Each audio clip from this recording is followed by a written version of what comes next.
jigéen dafa nekk loo xamante ni lu ñu yéem la lu ñu jaaxal la lu ñu mitti la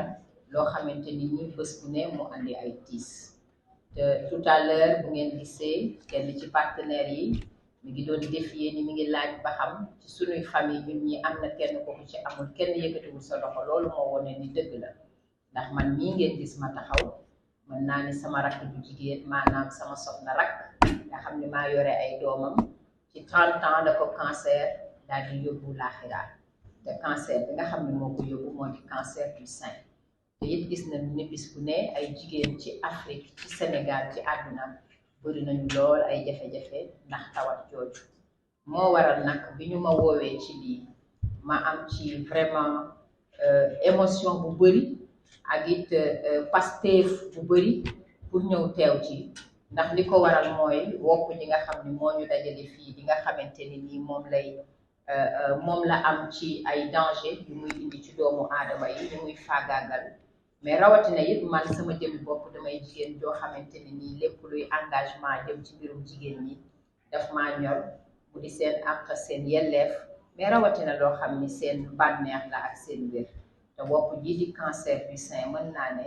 yàgg naa yenn xeex bi ni ñu ko mën a woowee ndax quand on parle de lutte ndax bu ngeen dee xool Coupe d'Afrique bëre weesu fële ca Gabon mën naa ne dénkoon nañu ma fànn musique bi ma dajale yeneen jigéen ci Afrique ñu daje pour di ñaax góor ñi di ñaax suñuy dirigeant di ñaax suñuy leader pour ñu gën a jox jigéen ñi attention rawatina jigéen ñi nga xamante ni ñoo am tawat bi di cancer du sein ndax dañoo seetlu ni généralement bu cancer dalee jigéen couple bi dafay daal di tas wala mu ami jafe-jafe ndax jigéen moom bu ñu daggee cëram rek rawatina weenam wala lenn féminité am dafay sentir ni jeex na bokkatul ci société bi bu fekkente ni nag jëkkër ji moom wan na ko gannaaw wala mu gën ko sobental rek psychologiquement da koy atteindre ba tax na mu war a xeexee sax du ko xeexee ndax toujours mi ngi sentir ndax rafetati naa ndax mel naa na ma meloon ndax bu ko defee yooyu nag daal di indi ay jafe-jafe ci couple bi moo waraloon ñu doon sensibiliser góor ñi kon ñu ngi leen di ñaan yéen suñu góor ñi ngeen gën a am compassion ci jigéen ñi nga xamante ni nii tawat ji dal na leen gën leen a yërëm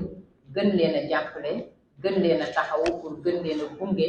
encourager leen jusqu'au bout en tout cas pour finir madame la présidente maa ngi lay encourager di la féliciter ci sa liggéey bu rafet bi ngay liggéey pour jigéen ñi ci rawatina ci tawat ji nga xamante ne nii moo di cancer du sein di gërëm partenaires yi nga xamante ni ñoo ñëw ànd ak yéen ñëw di leen jàppale di leen féliciter di wax jigéen ñi ne ak lu leen mën a dal rek ci àddina bul baisser les bras il faut toujours lutter il faut garder la foi il faut se battre di vraiment féliciter et rendre hommage madame ci courage bi nga am ñëw taxaw fii wax sa tawat ndax mën naa ni manit wax dëgg yàlla xëy na sant suñu boroom amuma cancer du sein ñaanuma ko it yàlla waaye mën naa ni manit jóge naa fu sori ndax it boo xeexee ak tawat